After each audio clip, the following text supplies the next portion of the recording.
Legal drafting का ये जो सब्जेक्ट है इसका हम पहले क्वेश्चन पेपर देखते हैं। ये हमारे पास 2024 का क्वेश्चन पेपर है। इसका भी हम पार्ट 2 पढ़ने लगे हैं, प्लीडिंग का। तो इसका मैं भी क्वेश्चन आपको बिल्कुल लास्ट वाला कराने लगी हूँ। Draft a suit for mandatory injunctions for the removal of construction raised by the neighbour illegally. ठीक है, तो इसको मैं उर्दू में अभी कराऊंगी, दूसरी वीडियो में मैं इसको इंग्लिश में कराऊंगी। ठीक है, इसकी उर्दू पढ़ लेते हैं। दावा हुक्म इम्तनाई ताकीदी बराए गिराए जाने वाले गैर कानूनी तामीरात मनजानिब हमसाया तहरीर करें। तो मुझे थोड़ा नज़र का प्रॉब्लम है, I can not read that small, but ये इसकी मैंने उर्दू पढ़ ली। बेसिकली कह ये रहे हैं कि आपका जो नेबर है, ठीक है, मिसाल के तौर पे आप किसी के लैंड से गुजर रहे हो, ठीक है, और जिसके लैंड से आप गुजर रहे हो काफ़ी वक्त तक, ठीक है, और सडनली आफ्टर 2 साल बाद 3 साल बाद अचानक ही आपके नेबर ने उस लैंड से गुजरने से आपको रोक दिया है। ठीक है, ये बात यहाँ लिख दी है। रोका किस तरह से कि यहाँ पे देखें तामीर की है, क्या चीज़, कुछ कंस्ट्रक्शन कर दी उस रास्ते पे कि आप उधर से गुजर ना सके। ठीक है, सेम आप इंग्लिश में भी अटैम्प्ट करना चाहो इंग्लिश में करो, उर्दू में करना चाहो उर्दू में करो। तो अभी मैं उर्दू में पढ़ने लगी हूँ। ठीक है, तो ये हमारे पास नोट्स है जो मैंने बनाया है, ये सारा मैंने खुद लिखा है। ठीक है, इसलिए ताकि आप लोगों को समझ आ जाए कि प्लीडिंग स्टार्ट कैसे करते हैं। मैं नोट्स में जाने से पहले आपको पहले प्लीडिंग का एक पैटर्न दिखा देती हूँ। जब भी आप प्लीडिंग शुरू करो तो मेल के लिए आप मदई यूज़ करते हैं। ठीक है, थोड़ा इसको मैं क्लोज कर लेती हूँ। मेल के लिए आप मदई यूज़ करते हैं, और अगर आप फीमेल को उस प्लीडिंग के अंदर ऐड कर रहे हो तो आपने फीमेल के लिए मदैया यूज़ करना है। अगर ये जितने भी मैंने मदई और मदैया बोला, ये प्लेंटिव के लिए होता है। प्लेंटिव वो इंसान होता है जिसका नुकसान हुआ हो। डिफेंडेंट वो इंसान होता है जिसने नुकसान किया, जो दूसरी पार्टी होती है। ठीक है, तो डिफेंडेंट में अगर आप मेल हो तो उसको मुद्दा अलैह कहेंगे, और अगर आप फीमेल हो तो उसको मुद्दा अलैहा कहेंगे। एंड पे हा है यहाँ पे लगेगा, है अलीफ। ठीक है, फीमेल के लिए। अगर प्लूरल है, ज़्यादा है, अगर प्लेंटिव्स ज़्यादा हैं, देखिए यहाँ पे प्लेंटिव ज़्यादा हैं, उनको हम कहेंगे मदईयान। प्लूरल प्लेंटिव्स के लिए मदईयान। प्लूरल ना भी आप लिखो तो प्लेंटिव्स ज़्यादा के लिए मदईयान, ज़्यादा डिफेंडेंट्स के लिए मद्दा अलैहाम यूज़ होगा। ठीक है, अब स्टार्टिंग कैसे होती है इसमें? जब आप उर्दू में कोई भी प्लीडिंग लिखते हो, ठीक है, या दावा लिखते हो, तो उसकी स्टार्टिंग होती है ये के लफ्ज़ से। और जब आप इंग्लिश में उसको लिख रहे होते हो तो उसके हर वर्ड के स्टार्ट पे दैट लिखा हुआ आता है। जैसे कि that she was my wife, that she just left, that करके शुरू होगा। अगर आप उर्दू में लिख रहे हो तो उस तरह से होगा कि ये के हमारा एग्रीमेंट इस डेट को हुआ, ये के हम लोग अलग इस वक्त हुए, ये के, मतलब उसकी स्टार्टिंग आपकी ये कैसे होगी। ठीक है, ये सारा था प्लीडिंग। ठीक है, अब हम उस टॉपिक पे मूव ऑन करते हैं जिसको हम अभी पढ़ने लगे हैं। ठीक है, तो मैं थोड़ी देर के लिए वीडियो यहाँ पे रोक रही हूँ ताकि मैं उस टॉपिक को इसमें से ढूंढ लूँ। ठीक है, अब उस पेज तक मैं पहुँच गई हूँ जिसके ऊपर वो क्वेश्चन पेपर आया। क्वेश्चन पेपर दोबारा मैं आपके सामने ले आती हूँ।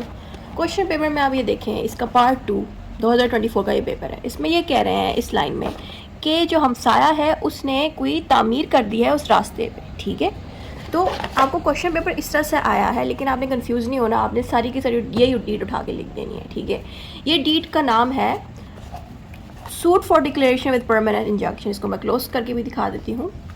Suit for declaration for permanent injunction, ये वो डीड है जो आपको एग्जाम पेपर में आई है।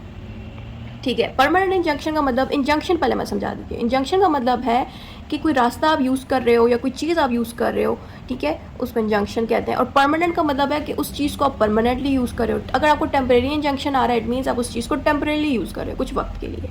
परमानेंट इंजंक्शन का मतलब ये है कि आप भी यूज़ करते रहे हो, आपके आगे से नस्लें भी उस चीज़ को यूज़ करती हैं, चाहे वो कोई सामान है, चाहे वो किसी की कोई प्रॉपर्टी से रास्ता गुजर रहा है, चाहे वो किसी की प्रॉपर्टी से कोई फसलें उग रही हैं, कुछ भी चीज़ है। जिस चीज़ में भी अगर परमानेंट आ रहा है ना चीज़, तो इट मीन्स वो परमानेंट इंजंक्शन होगी। अगर वो टेम्परेरी यूज़ हो रहा है तो वो टेम्परेरी इंजंक्शन होगा। सही है, तो अब हम इसकी उर्दू जो शुरू कर रहे हैं इसको हम कहते हैं दावा। दावा की इंग्लिश में, दावे को इंग्लिश में प्लेंट कहते हैं। ठीक है, मैं उर्दू से इसलिए शुरू कर रही हूँ कि कई सारे स्टूडेंट्स जो हैं इंग्लिश उनके लिए इजी होता है, उर्दू उनके लिए डिफ़िकल्ट हो रहा है, ख़ासतौर पे उन स्टूडेंट्स के लिए जो भी नए नए कन्वर्ट होके अभी पार्ट 5 में आ रहे हैं। क्यों उनके लिए मुश्किल हो रहा है? क्योंकि बेसिकली हमें 4 सालों तक उर्दू नहीं पढ़ाएगी, ठीक है।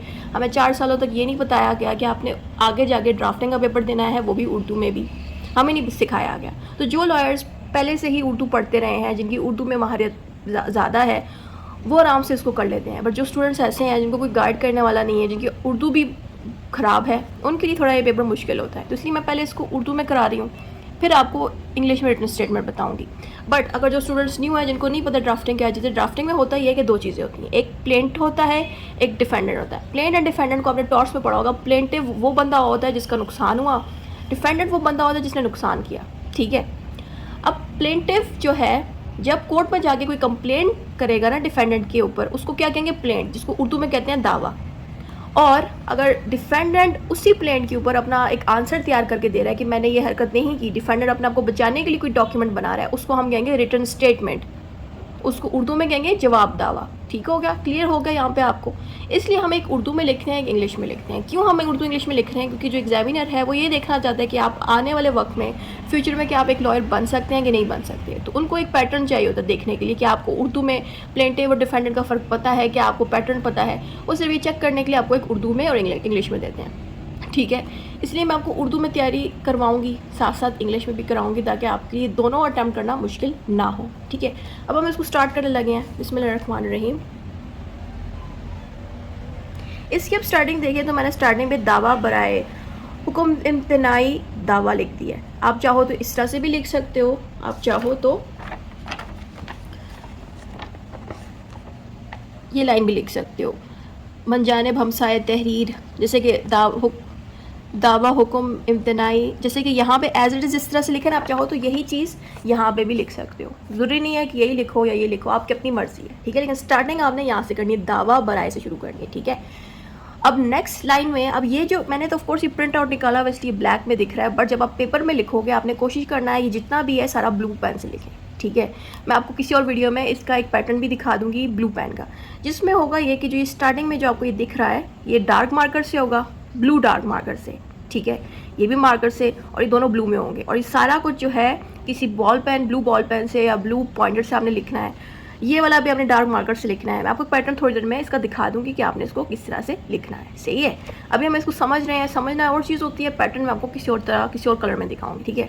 तो हमने ये दोनों मार्कर से लिख लिया, जिसमें हमने स्टार्टिंग में वदालत जनाब सीनियर सिविल जज साहब चिन्योट, जरूरी नहीं है चिन्योट लिखो आप, अगर लाहौर से हो तो यहाँ पे एंड पे आपने लाहौर लिखना है। अगर आप किसी भी कंट्री किसी भी जगह से हो तो आपने उस जगह का नाम लिखना है। और याद रखिएगा जिस जगह का आपने नाम ऊपर लिखा है उसी जगह का नाम आपने इस पूरी प्लीडिंग के अंदर भी लिखना है, ठीक है। अब आप देखें यहाँ पे मस्मी आ जाता है। पहली बात तो ये है कि फ़ीमेल के लिए मस्मात यूज़ होता है, मेल के लिए मस्मी यूज़ होता है। मैंने अपनी दूसरी वीडियोज़ अगर आपने मेरी देखी हैं उनमें मैंने साफ साफ बताया कि जब तक आपको मस्मी और मस्मात का वर्ड का फ़र्क का नहीं पता चलेगा आपके लिए प्लीडिंग करना मुश्किल है। तो पहले आप वो वीडियो देख लीजिएगा, लिंक ऊपर इसके शो हो रहा होगा, ठीक है। तो हमने करना ये है कि मस्मी और मस्मात का फ़र्क देख लेना कि मस्मी जो है मेल के लिए यूज़ होता है, मस्मात फीमेल के लिए यूज़ होता है। जैसे मैंने शुरू में बता दिया था, मदई मेल के लिए होगा, मदईहान या जो भी है वो फीमेल के लिए होगा, ठीक है। तो ये चीज़ें जहन में रख के अगर आप रीडिंग शुरू करोगे आपके मार्क्स आएंगे। तो बेसिकली एग्जामिनर को क्या चाहिए होता है? पैटर्न चाहिए होता है। अगर आपको यही नहीं फ़र्क पता कि फ़ीमेल और मेल में क्या फ़र्क है, मैं अभी मेल पे लिख रही हूँ तो मुझे मस्मी लिखना है, फीमेल पे लिख रही हूँ तो मुझे यहाँ पे मस्मात लिखना है, ये नहीं अगर आपको फ़र्क पता तो आपके लिए प्लीडिंग करना मुश्किल होगा। तो ये चीज़ें आपने याद रखनी होंगी। तो अभी हम मस्मी क्यों लिख रहे हैं? क्योंकि जो अगला जिस बंदे का हमने नाम लिखा है वो मेल है, हम एक मेल, दोनों मेल्स हैं यहाँ पे। अगर कोई डिवोर्स केस चल रहा है या मैरिज केस चल रहा है, ऑफकोर्स डिवोर्स और मैरिज पे हस्बैंड वाइफ होते हैं, तो पहली साइड पे पहले वाले में आपने मेल लिखना होता है, दूसरी में फीमेल। आपकी मर्ज़ी, अगर आप खुला कर रहे हो तो आप इधर फीमेल का इस पर लिख दो और इधर जो है मेल का लिख दो। ये आपकी अपनी मर्ज़ी है किस किस साइड पे आपने किसको डिफेंडेंट बनाना है, किसको प्लेंट बनानी है, आपकी अपनी मर्ज़ी पे होता है, ठीक है। लेकिन जब भी आप फीमेल का लिखो तो मस्मात, मेल का लिखो तो मस्मी, ठीक है। इस तरह बहुत सारे डिफरेंसेस आएंगे, वो आपने ध्यान में रख के ये पेपर अटैम्प्ट करना है, ठीक है। अगर मेल होगा तो यहाँ पे मदई नहीं होगा, मदैया है आ जाएगा, ठीक है। ये चीज़ें भी ध्यान में रख के आपने रीडिंग शुरू करनी है। मैं ये चीज़ें इसलिए बता रही हूँ अगर मैं समझा दूँगी सारा का सारा पैटर्न और आपको यही नहीं पता होगा मेल और फीमेल में क्या लिखना है, तो फिर आपका सारा पैटर्न बेकार हो जाएगा, आपको कोई मार्क्स नहीं मिलेंगे जब तक कि आपको फीमेल एंड मेल का फ़र्क नहीं पता होगा। अब यहाँ पे देखेंगे मस्मी ज़हूर अहमद, यहाँ तक जो है ये लाइन ख़त्म हो रही है। फिर वल्द किस लिए होता है? फादर के लिए। अगर फीमेल है तो यहाँ पे दख्तर आएगा, मेल है तो यहाँ पे वल्द आएगा, ठीक है। मैं आपको फीमेल का पैटर्न भी किसी और वीडियो में दिखाऊंगी जिसमें फीमेल आएगी, ठीक है। अभी हम दोनों मेल्स के ऊपर पढ़े हैं तो हमारा वल्द और मस्मी आएगा, अगर फीमेल होगा तो मस्मात और दख्तर फादर के लिए, ठीक है। तो यहाँ पे मसमी ज़हूर अहमद है, मेल जो है इसके फादर के लिए हमने शौकत अली, कौम शेख लिख दिए, कौम शेख के बाद फिर आपने सकना या साकिन भी लिख सकते हैं, हे हटा भी सकते हैं, आपकी अपनी मर्ज़ी, दोनों तरीके भी सही हैं, हे के साथ भी हे के बगैर भी। यहाँ पे आपने साकिन रख के देखें, मकान number 41 Y blocks satellite town Chiniot, ये आप चाहो तो एज इट इज़ रेजिडेंट भी दे सकते हो, चाहो तो XYZ की भी रेजिडेंसी दे सकते हो, बट मैं आपको यही मशवरा दूँगी कि आप यहाँ पे कोई भी जो भी आप लोकेशन जानते हो उसकी लोकेशन दे देना, खुद से भी दे देना, XYZ करके 1 2 3 करके दे देना, ठीक है। और इसको बिल्कुल सेंटर में करके आपने मदई लिख देना। मदई किस लिए यूज़ होता है? फॉर प्लेंटिव, ठीक है।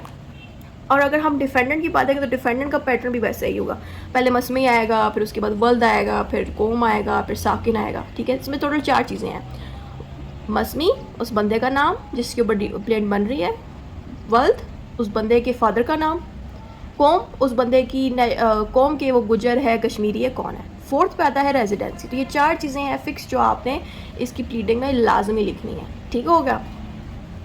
और जब को अपना क्या कर रहे थे, साकिन जब कर रहे थे उसमें आपने कोई भी रेजिडेंसी दे दी है और बिल्कुल एंड पे जाके आपने मद्दा अलैहा लिख देना है फॉर डिफेंडेंट, ठीक है। ये डिफेंडेंट मैंने समझाने के लिए लिखा है, ये आपने साथ लिखना नहीं है पेपर में, इसलिए मैंने समझाने के लिए लिखा है, आपने सिर्फ मद्दा अलैहा लिखना है एंड पे, ये लिखने की ज़रूरत नहीं है। ये इंग्लिश में मैंने इसलिए लिखा है ताकि जो व्यूअर्स हैं उनको ईजिली समझ आ सके।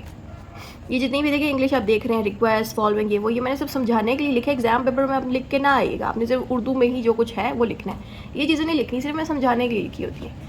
अब देखिए मैंने ये जो स्टार्ट पे मैंने हेडिंग दी थी, इसी हेडिंग को दोबारा मैंने उठा के नॉर्मल पेन से लिख दिया, ठीक है। दावा बराए हुक्म इम्तनाई दावा दुआमी, ठीक है।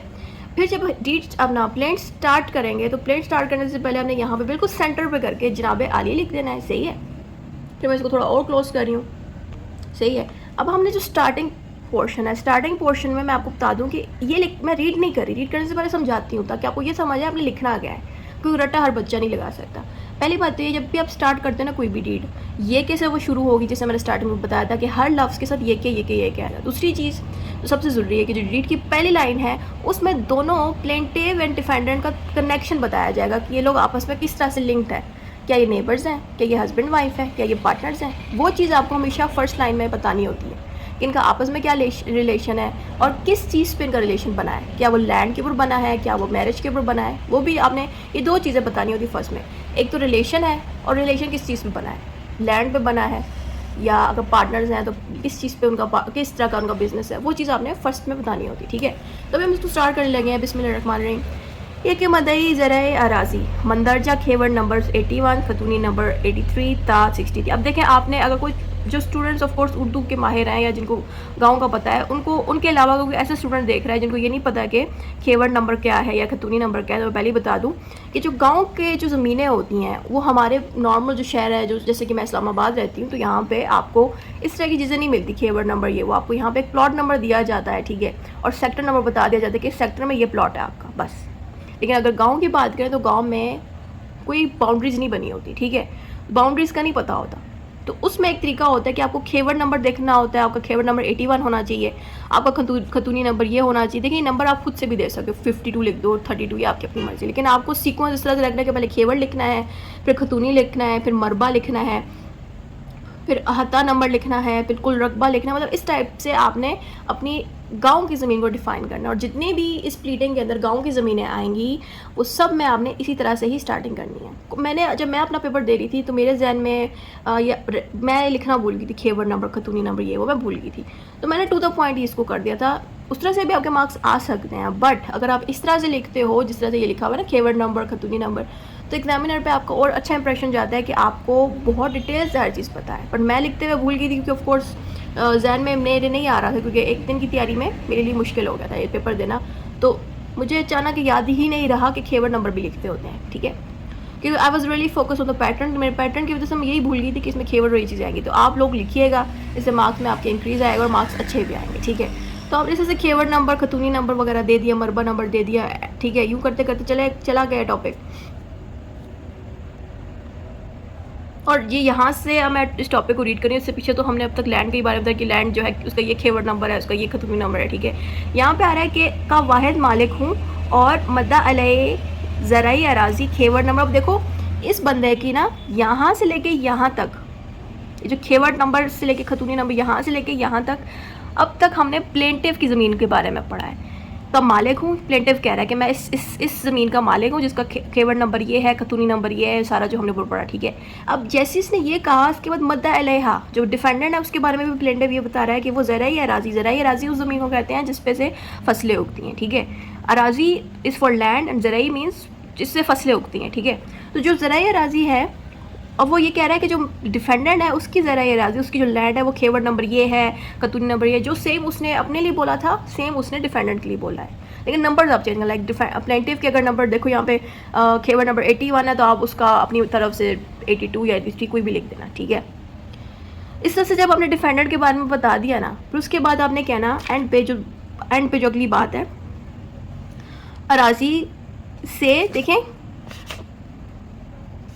जो मदई की अराज़ी से मुत्तसिल है या जुड़ी है, इसकी जगह मुत्तसिल की जगह जुड़ी है भी लिख सकते हो, ठीक है। बेसिकली यहाँ पे प्लेंटिव क्या कहना चाहे, प्लेंटिव ये कह रहा है कि मेरी ये ज़मीन है जिसका खेवर नंबर खतूनी नंबर ये है, और जो डिफेंडेंट है उसके खेवर नंबर और खतूनी नंबर ये है जो कि मेरी ज़मीन के साथ जुड़ी हुई है। क्या ये रहे कि जो डिफेंडेंट है उसकी ज़मीन प्लेंटिव की ज़मीन के साथ जुड़ी हुई है, ये बात यहाँ लिखी है, ठीक है। इससे क्या हुआ, फर्स्ट लाइन में जैसे मैंने बताया कि दोनों का क्या रिलेशन है, लैंड का रिलेशन है, लैंड के बारे में हमने बता दिया, बस यहाँ पे बात खत्म होगी। अब यहाँ तक तो ऑफकोर्स सब कुछ सही है। इसके आगे जो भी चीज़ें आएंगी जिसमें जो प्लेंटिव है ना वो डिफेंडेंट के बारे में कोई ऐसी बातें बोलेगा जो कि डिफेंडेंट की कहीं ना कहीं उसमें बुराइयाँ शामिल होंगी कि डिफेंडेंट ने उसको रास्ता बंद कर दिया, ये कर दिया, वो कर दिया, कुछ भी हो सकता है, ठीक है। तो पहली लाइन आपने कोशिश करनी है सही लिखनी है जिसमें डिफेंडेंट को एतराज़ ना हो इस चीज़ को येस कहने में कि ये ठीक लिख।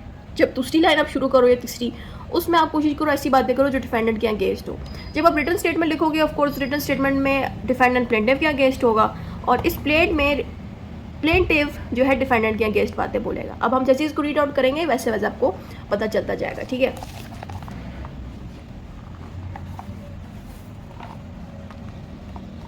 ये देखें इसका दूसरा पॉइंट शुरू हो गया। पहले में हमने बताया कि प्लेंटिव और डिफेंडेंट की लैंड्स जुड़ी हैं। दूसरे पॉइंट में इसने क्या बोला, ये कि मद्दई, अब देखें मैं जितना भी पढ़ रही हूँ देखिए इसकी स्टार्टिंग में लिखा है ये के इस तरह से, तो आपको मैंने स्टार्टिंग पर बताया था ये कि से ये शुरू होगा तो वैसे ही ये शुरू हो रहा है। ये कि मद्दई के पास अपनी अराज़ी तक पहुँचने के लिए कोई मुतबादिल रास्ता ना है, लिहाजा मद्दई मदा अलैह की अराज़ी से रास्ते का हक़ रखता है। अगर आपसे ये उर्दू नहीं भी लिखी जाती तो आप आसान वर्ड्स में भी लिख सकते हो कि जो मदई है, मदई कौन, प्लेंटिव, कि प्लेंटिव के पास अपनी अराज़ी यानी कि लैंड तक पहुंचने का रास्ता नहीं है, इसलिए वो डिफेंडेंट आपने नहीं लिखना, आपने मदई अलैह लिखना है। इसलिए मदई अलैह के लैंड से या अराज़ी से मदई गुजरता है, बस इस तरह से भी आप लिख सकते हो। ये तो पूरी फिक्स उर्दू है ना जो आपको बुक्स में लिखी जाती हैं, बट आप इसको थोड़ा चेंज अपनी तरफ से भी कर सकते हो, लेकिन कोशिश करें अराज़ी का लफ्ज़ ना चेंज ना करें, मदई का लफ्ज़ चेंज ना करें, फिर वो आपको स्टूपिड लगेंगे कि आपने मदई की जगह प्लेंटिव उठा के लिख दिया, वो नहीं लिखना, ठीक है, वो उर्दू का वर्ड नहीं बनेगा। ये कि मदई बग़ैर रुकावट के मुद्दा अलैहा की अराज़ी से मुसलसल 20 साल से ये हक़ इस्तेमाल कर रहा है, ठीक है। यहाँ पर ये कह रहा है कि वो 20 साल से इस लैंड को यूज़ कर रहा था अपने रास्ते के लिए, ठीक है। आप इस तरह से भी लिख सकते हो या जैसे इधर लिखा है वैसे भी कर सकते हो। चौथा पॉइंट है ये कि तकरीबन 6 माह कबल से मदा अलैह मदई की हक़ इस्तेमाल करने में रुकावट पैदा कर रहा है और कोई भी बात सुनने से इनकारी है, और ये कि मदा अलैह ने मदई को इस हक़ से महरूम करने के लिए गुज़िश्ता 7 दिन से अपनी अराज़ी पर बाड़ भी लगवा दी है।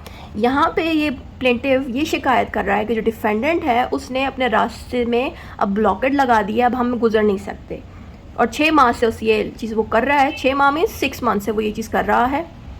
अब देखो जैसे इसने लास्ट लाइन में लिख दिया अराज़ी पे बाड़ लगा दी है, अब यहाँ पे तो बाड़ लिखा हुआ है, आप चाहो जैसे एग्जामिनर ने एग्ज़ाम पेपर में लिखा है कि उसने एक गैर कानूनी तामीर कर दी उसके हमसाये ने कि वो उस रास्ते से अब गुजर नहीं सकता, आप चाहो तो बजाय बाढ़ लिखने के, जैसे यहाँ पे बाढ़ लिखा हुआ, बजाय बाढ़ लिखने के आप एग्ज़ाम पेपर में अगर अटैम्प्ट करो तो अब यहाँ पे बाढ़ की जगह लिख दो कि उसने अपने अराज़ी पर गैर कानूनी तामीर कर दी है जिस वजह से मदा अलैह की ज़मीन से गुजर नहीं सक रहा। इस तरह से भी आप इस जगह पे लिख सकते हो, चेंजेस कर सकते हो एग्ज़ाम के अकॉर्डिंग भी, ठीक है।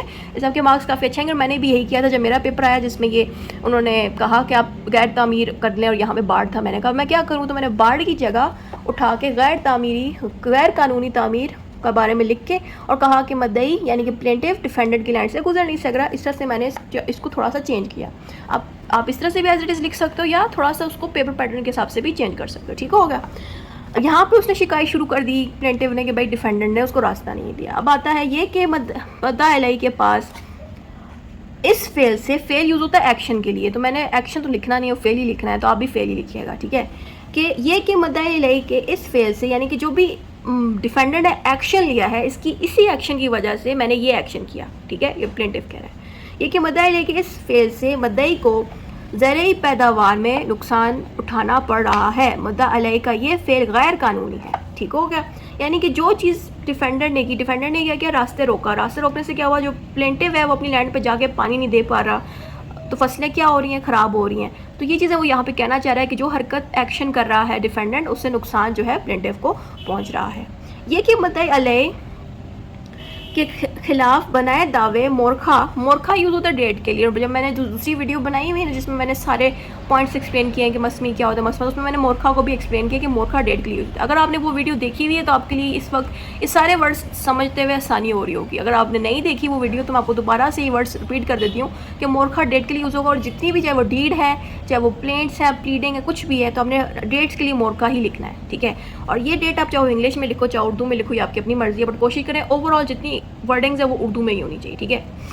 और यहाँ पे ये कह रहे हैं कि मुद्दा अलई के खिलाफ बनाए दावे मोरखा इस डेट को पैदा हुई जब मद्दई ने अपनी अराजी के गिर्द बाड़ लगाकर मद्दई को हक से महरूम करने की कोशिश की। इस तरह से भी आप लिख सकते हो, जैसे यहाँ पे लिखा है, आप खुद से भी लिख सकते हो कि दावा बनाने की वजूहात मोरखा इस डेट को पैदा हुई जब डिफेंडेंट ने बाड़ लगाई। इस तरह से भी लिख सकते टू द पॉइंट। ठीक है। अगली हेडिंग ये कि मद्दई और मुद्दा अलई ज़िला टेक्सला के रिहायशी हैं और अराजी भी अंदरून ज़िला टेक्सला है, इसलिए अदालत हुजूर को इख्तियार समात हासिल है।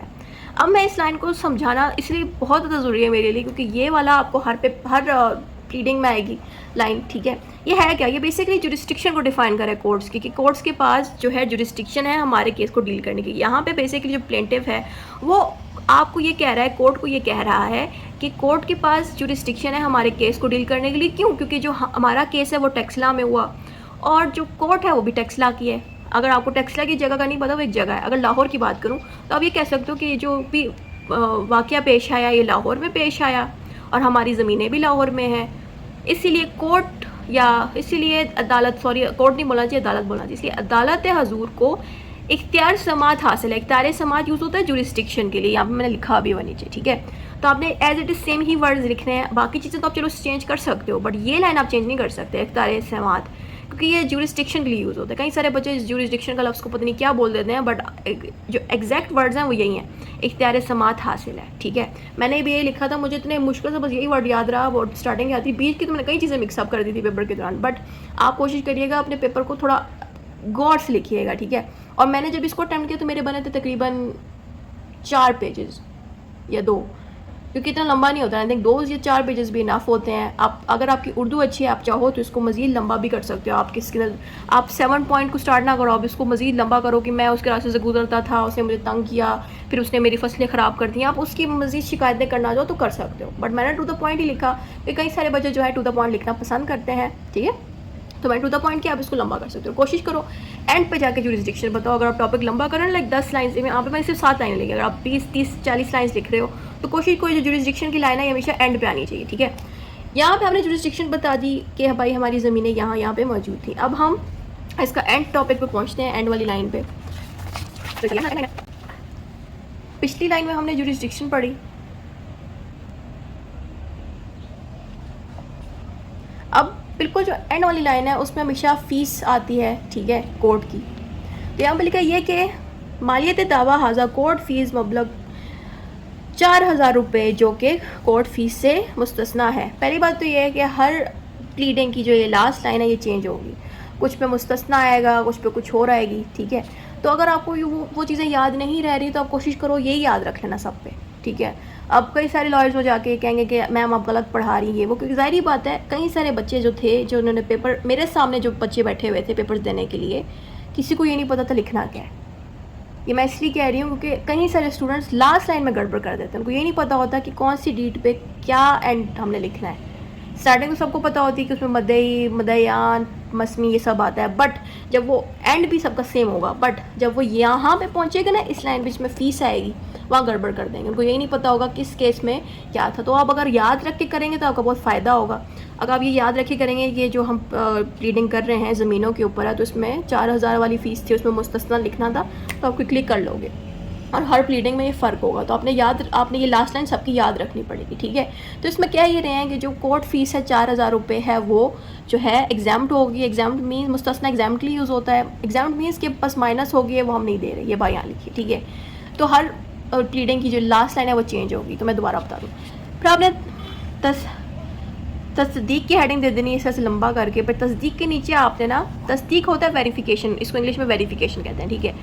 और इसमें आपने ये लिखना है कि मोरखा इस स्टेट को बमकाम टैक्स है। बमकाम यूज़ होता है करंट रेजिडेंस के लिए, करंट रेजिडेंस के, अभी इस वक्त वो लोग कहाँ रह रहे हैं, बमकाम उसलिए यूज़ होता है। टैक्स उस जगह का नाम है जहाँ वो लोग रह रहे हैं, यानी कि इस स्टेट को जहाँ पे वो अभी करंटली रह रहे हैं, वो हल्फन तस्दीक की जाती है। कि हल्फन का मतलब है कि वो स्वेयर कर रहे हैं, ठीक है। कहते हैं ना कि मैं कसम खा के कह रहा हूँ, उसको हम हल्फन उर्दू में कहते हैं, ठीक है।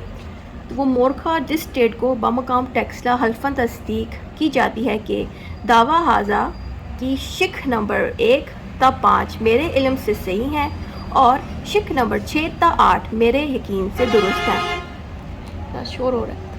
तो इसकी फर्स्ट लाइन में हमने डेट बता दी, दूसरी लाइन में हमने करंट रेजिडेंस का बता दिया, फिर यहाँ पे आपने हल्फन लिख दिया। हल्फन मीन्स कसम उठाना। फिर तस्दीक, यहाँ पे वो कह रहा है हल्फन तस्दीक, यानी कि मैं कसम उठा के कहता हूँ कि जो चीज़ें भी यहाँ लिखी हैं, इस चीज़ को कह रहे हैं, मैं कसम उठा के कहता हूँ जो चीज़ें भी इस प्लीडिंग में लिखी हैं, ठीक है, की जाती है कि दावा हाजा। हाजा एक अरेबिक वर्ड के लिए यूज़ होता है। हाजा एक अरेबिक वर्ड है जिसका उर्दू में मतलब होता है ये।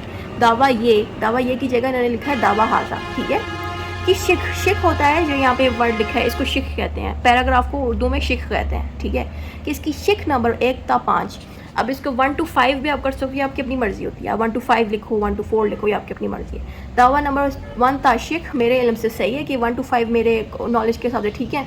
और 6 to अब 5 के पास 6 आएगा ना, अब ये कहाँ पे ख़त्म हो रही, 8th नंबर पे ख़त्म हो रही, तो आपने उसी हिसाब से इसको लिखना है कि 8 ता 6 ता 8 मेरे यकीन से दुरुस्त है। इस तरह करके आपने इसको ख़त्म करना है। और बिल्कुल एंड पे आपने अलाबिद लिखना है, और ये जो है आपने मार्कर से लिखना है, और उस पर ज़हूर अहमद उस प्लेंटिव का नाम लिख देना है जिसको आपने स्टार्ट पे लिखा था, और ब्रैकेट में मदई लिख देना है फॉर प्लेंटिव, और उसका सिग्नेचर खुद से आपने कुछ भी लिख देना है, ठीक है। इसके बाद रिटन स्टेटमेंट आ जाती है, लेकिन रिटन स्टेटमेंट मैं दूसरे पेज से शुरू करूँगी। फिर यहाँ पे आपने वेरिफिकेशन दे दी तस्दीक में। यहाँ पे आपने प्रेयर लिखनी है। ये जो यहाँ पे चीज़ें, ये प्रेयर है। प्रेयर मीन्स कि आप कोर्ट से क्या चाहते हो कि आपके हक़ में क्या फ़ैसला करे, इसको हम प्रेयर कहते हैं। तो इसमें कौन से वर्ड सेम है, जब सब में लिख सकते हो, कौन से वर्ड्स में चेंजेस करनी है, ये मैं आपको बताती हूँ। यहाँ पे बखालात बाला इस्तदा है कि मदई, ये जो फर्स्ट लाइन है ना, बखालात बाला इस्तदा है कि, ये फर्स्ट लाइन, ये आपने सब में लिखनी है, ठीक है। फिर यहाँ से लेके ना यहाँ तक मदई, यहाँ तक, यहाँ से यहाँ तक हमने प्रेयर बोली कि हमें क्या चाहिए, मदई अपनी अराजी से बाहर हटा दे। ये हमने प्रेयर मांगी इसमें कि वो मदई जो प्लेंटिव है, जो उस रास्ते से गुजरता था, वो ये कह रहा है कि बस उस रास्ते से जो भी ब्लॉकेज है वो हटा दिया जाए। ये बात यहाँ लिख दी। अब इससे आगे यहाँ से लेके यहाँ तक जो लाइन लिखी है, ये आप हर में लिखोगे, सब में लिखोगे। और कोई भी और दीगर रिलीफ या और रिलीफ जो ये मोअज़्ज़ज़ अदालत मुनासिब समझे वो भी अता की जावे। आप रिलीफ भी लिख सकते हो या इसकी जगह आसानी भी लिख सकते हो, जो भी आपको आसान लगे। तो ये चीज़ जो मैंने यहाँ पढ़ी है, इसका मतलब यह है कि ये कोर्ट से कह रहा है कि एक तो बार हटा दे, उसके अलावा कोई भी और कोर्ट मुझे अकोमोडेशन दे रहा है वो भी दे। तो ये जो लास्ट लाइन है और जो स्टार्टिंग की लाइन है, ये वाली, आप सब प्लेंट्स में लिख सकते हो। और मिड वाली लाइन आप सबकी वही लिखोगे जो आप डिमांड कर रहे हो कोर्ट से, ठीक है। आपको मैं पैटर्न समझा रही हूँ कि याद कैसे रखना है। एंड पे आपने अर्जी की हेडिंग देनी है, जो आपने मार्कर से लिखनी है। सारे मार्कर यहाँ पे ब्लू यूज़ होंगे, सारे पेन ब्लू यूज़ होंगे, ब्लैक आपने यूज़ नहीं करना। यहाँ पे हमने फिर ज़हूर अहमद, उसी प्लेंटिव का नाम लिख देना है, ब्रैकेट में मदई लिख देना है। फिर यहाँ पे बज़रिए कौंसिल, बज़रिए का मतलब है through, counsel is for lawyer, ठीक है। बज़रिए is for through and counsel is for lawyer. यहाँ पे आपने उस एडवोकेट का नाम लिखना है, जो मैंने अपना लिख दिया है, ठीक है। और फिर मैंने खुद का कोई भी रैंडम सा सिग्नेचर कर दिया है। आप चाहो तो अपना नेम दे दो, चाहो तो XYZ एडवोकेट करके खुद से भी सिग्नेचर कोई भी किसी भी बंदे का दे सकते हो, ठीक है। ये अब तक हमने प्लेंट पढ़ी, अब हम इसकी रिटन स्टेटमेंट शुरू करने लगे हैं। ये जो लिंक शो हो रहा है इस पर आप क्लिक करेंगे तो ये आपको रिटन स्टेटमेंट पे ले जाएगा। Thank you for watching. खुदा हाफिज़।